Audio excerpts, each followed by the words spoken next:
Hi, my name is Aaliyah and I'm here with author Philip Reeve, and I'm here to ask him questions about his new book, Railhead, and his career as an author in general.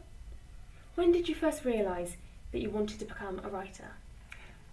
Well, I always wanted to be something arty, right the way back, as far back as I can remember. I always loved books and stories and comics and films and theatre and paintings.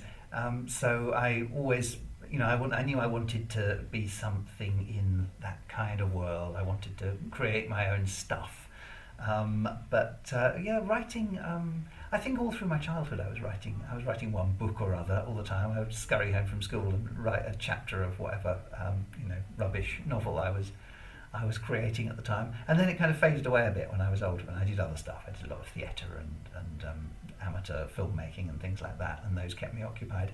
And then when I was in my 20s, the writing came back, and I started thinking seriously about trying to get something published. What educational path did you take in order to pursue becoming an author? Well, I don't know if there is. Well, actually there is. People do go to creative writing courses at university and things, but I didn't do that. I didn't know I wanted to be an author. I set out to be an illustrator, in fact. So I went to art college and studied illustration for a couple of years, and actually worked as an illustrator for a long, long time. That's how I sort of got into publishing, really. Long before I published any writing, I was publishing my illustrations in books. At what age did you write your first book? I wrote my first book that was actually published, Mortal Engines, when I was in my 20s, and I was sort of writing it through most of my 20s, and it was published in 2001 when I must have been just turned 30, I think. Do you have any tips for aspiring young authors?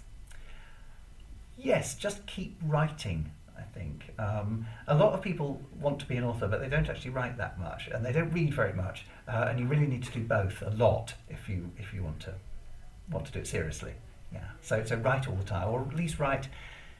It's difficult when you're at school because there are so many other demands on your time. There's the homework and other things to think about. So it is tricky, but if you can just put aside 10-15 minutes a day to write, it just keeps you in practice. It gets you into the habit of thinking in that way.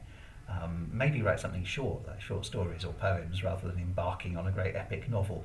And then those are things that you can fit into those little gaps of time that are available to you. And read lots, read everything.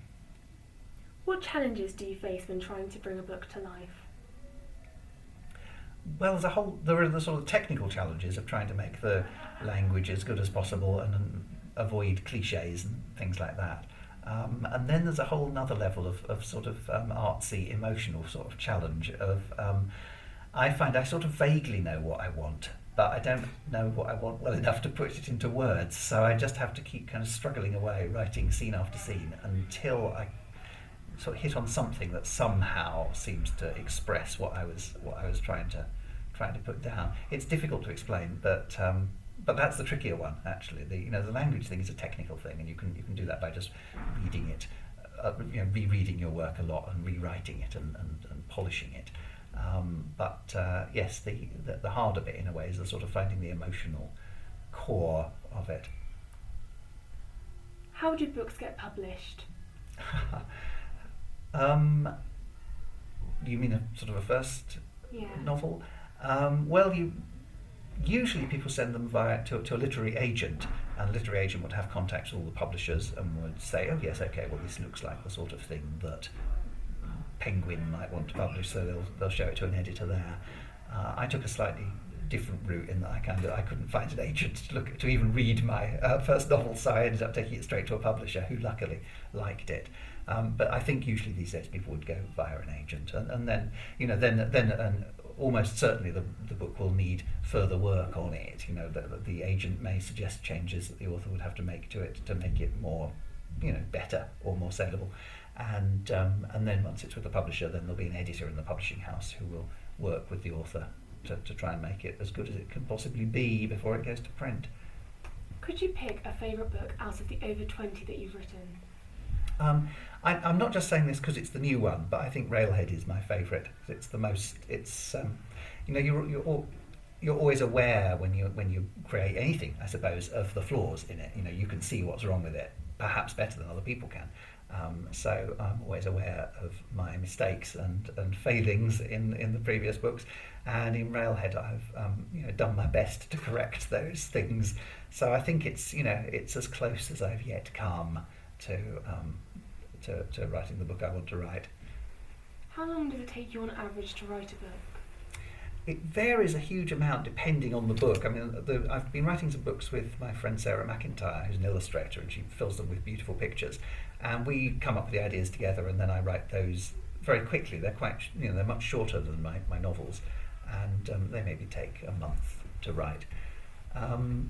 Railhead took years, 4 or 5 years, because I made lots of false starts and I didn't really know what I was after, and I had to sort of write versions and abandon them and things. So there were lots and lots of I went down lots of blind alleys and rabbit holes and things.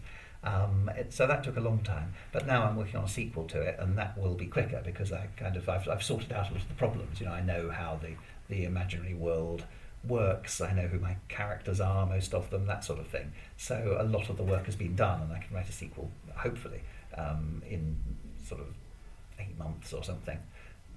Thank you. Those are all of the questions that I have for you today. Thank you very much, Aaliyah.